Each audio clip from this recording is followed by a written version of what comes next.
Hello everyone. Welcome to exam तैयारी by Soni Singh. आज हम लोग सम्राट अशोक के बारे में पढ़ेंगे।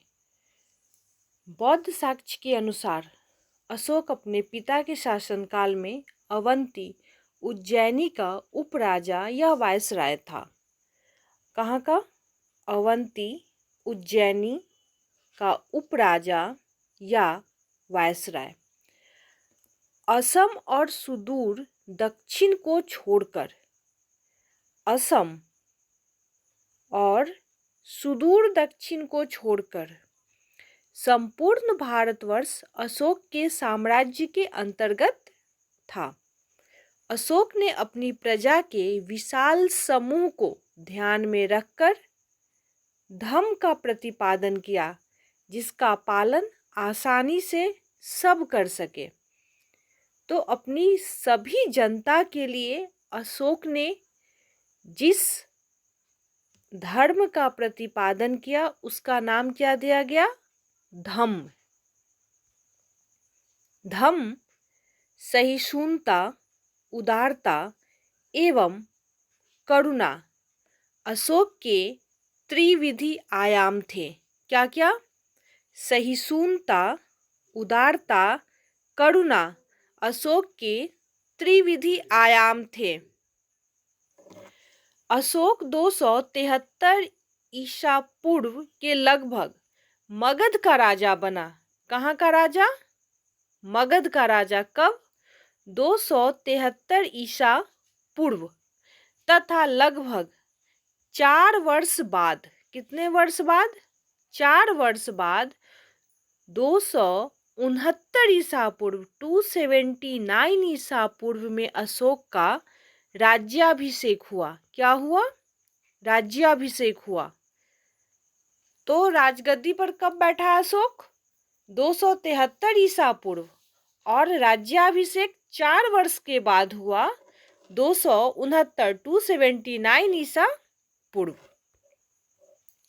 सिंहली अनुश्रुतियों दीपवंश तथा महावंश के अनुसार, किसके अनुसार? दीपवंश तथा महावंश के अनुसार अशोक के राज्यकाल में पाटलिपुत्र में बौद्ध धर्म की तृतीय संगति हुई। संगति मतलब सभा। तो बौद्ध धर्म की तृतीय सभा कहाँ पर हुई? पाटलिपुत्र में। किसके समय में? अशोक के समय में। बौद्ध धर्म की तृतीय संगति की अध्यक्षता मोगली पुत्र, कौन? मोगली पुत्र तिस्य नामक बौद्ध भिक्षु कर रहे थे। कौन कर रहे थे? मोगली पुत्र तिस्य नामक बौद्ध भिक्षुक। दीपवंश एवं महावंश के अनुसार अशोक को उसके शासन के चौथे वर्ष निग्रोध नामक भिक्षुक ने, किसने? निग्रोध नामक भिक्षुक ने बौद्ध मत में दीक्षित किया।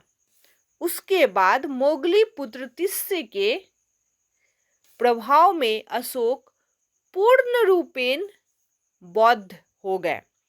तो इसमें दो प्रश्न बनता है कि सबसे पहले बौद्ध को, अशोक को बौद्ध मत में कौन लाया? और पूर्ण रूपेण सम्राट अशोक को बौद्ध किसने बनाया? तो सबसे पहले निग्रोध ने अशोक को बौद्ध मत में दीक्षित किए। किसमें? बौद्ध मत में दीक्षित किए। और पूर्ण रूपेण अशोक को मोगली पुत्र तिस्य ने बौद्ध धर्म में शिक्षित किए या दीक्षित किए।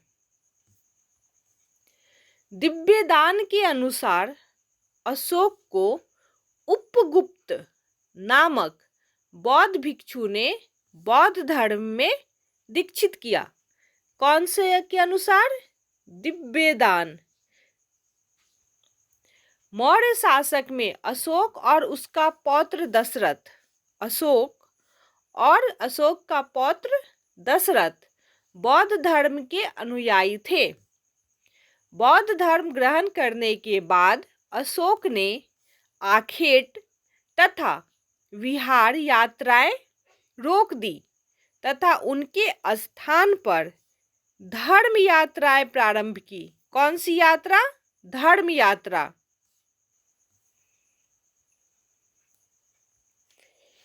अशोक के अभिलेखों में हर जगह उसे देव नाम प्रिय या देवान प्रियदसी कहा गया है। देव नाम प्रिय या देवान प्रियदसी, जिसका अर्थ है देवताओं का प्रिय या देखने में सुंदर। पुराणों में अशोक को अशोक वर्धन कहा गया है। कहाँ पर? पुराणों में।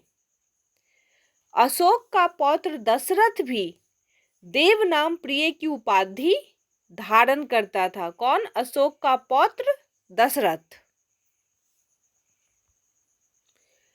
अशोक के अभिलेखों में रज्जुक नामक अधिकारी का उल्लेख मिलता है।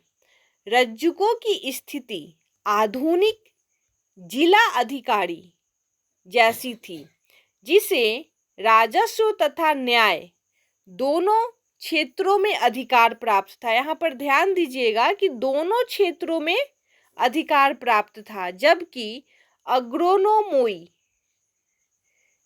जिले के अधिकारी को कहा जाता था। किसको? जिले के अधिकारी को। मौर्य काल में व्यापारिक काफिलों के मुखिए को सार्थवाह कहा जाता था। सार्थवाह।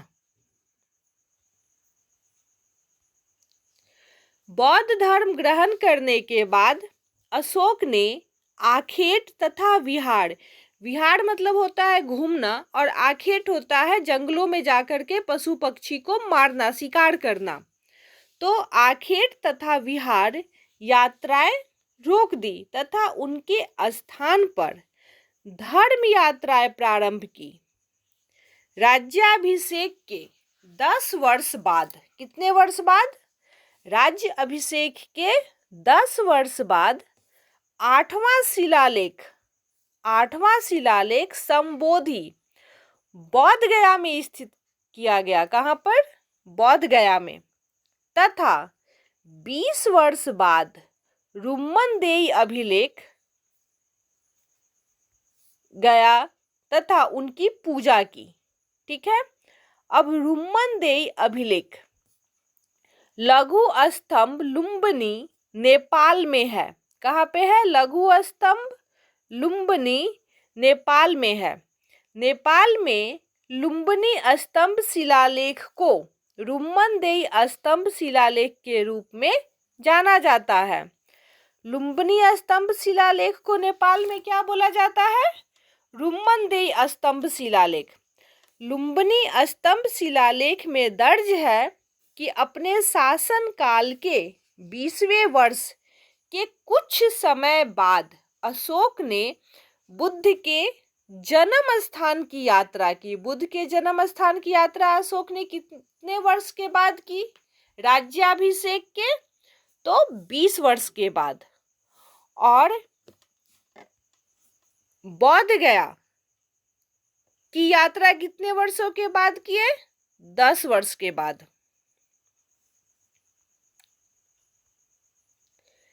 इतिहासकार विसेंट ऑर्थर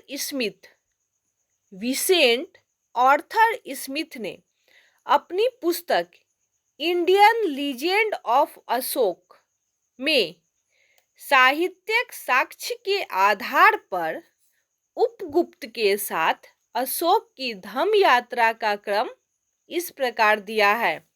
लुम्बिनी, कपिलवस्तु, बौद्ध गया, सारनाथ, कुशीनगर और श्रावस्ती। लुम्बिनी, कपिलवस्तु, बौद्ध गया, सारनाथ, कुशीनगर और श्रावस्ती। अशोक ने अपने राज्याभिषेक के 10वें वर्ष बौद्ध गया की यात्रा की और 20वें वर्ष लुम्बिनी की यात्रा की तथा लुम्बिनी में एक शिला स्तंभ की स्थापना की, जिसका नाम क्या था? रुम्मनदेई। बुद्ध की जन्मभूमि होने के कारण लुम्बिनी ग्राम का भोग कर माफ कर दिया गया। भू राजस्व 1/6 से घटाकर 1/8 कर दिया गया। कालसी, गिरनार और मेरठ के अभिलेख ब्राह्मी लिपि में है। किस लिपि में है? ब्राह्मी लिपि में। कालसी, गिरनार और मेरठ के अभिलेख ब्राह्मी लिपि में है। अशोक के इतिहास हमें मुख्यतः उसके अभिलेखों से पता चलता है। किस चीज से? अभिलेख से। अशोक के अभिलेखों का विभाजन 3 वर्गों में किया जाता है। कितने वर्ग में? 3। शिलालेख, स्तंभलेख और गुहालेख। शिलालेख, स्तंभलेख और गुहालेख। शिलालेख 14 विभिन्न लेखों का एक समूह है। शिलालेख क्या है? 14 विभिन्न लेखों का एक समूह जो 8 भिन्न भिन्न स्थानों से प्राप्त किए गए हैं। कितने? 8। यह स्थान है शाहबाजगढ़ी, मनसेहरा, कालसी, गिरनार, धौली, जौगढ़, एरागुंडी तथा सोपारा। कौन कौन? शाहबाजगढ़ी, मनसेहरा, कालसी, गिरनार, धौली, जौगढ़, एरागुंडी तथा सोपारा। अशोक के अधिकांश अभिलेख प्राकृत भाषा एवं ब्राह्मी लिपि में लिखे गए हैं। किस भाषा में? प्राकृत भाषा एवं ब्राह्मी लिपि में। केवल 2 अभिलेख शाहबाजगढ़ी एवं मनसेहरा की लिपि ब्राह्मी न होकर खरोष्ठी है। कौन सी? खरोष्ठी। कहाँ कहाँ की? शाहबाजगढ़ी और मनसेहरा। शाहबाजगढ़ी और मनसेहरा की लिपि ब्राह्मी न होकर खरोष्ठी है। इसी के साथ मैं अपने वीडियो को समाप्त करती हूँ। मिलते हैं नेक्स्ट वीडियो में। अगर वीडियो पसंद आए तो लाइक, शेयर और सब्सक्राइब करें। मुझे उम्मीद है कि आप लोग को ये वीडियो पसंद आएगा और आप लोग के आने वाले कॉम्पिटिटिव एग्जाम में यह मदद करेगा। तब तक के लिए नमस्कार, धन्यवाद।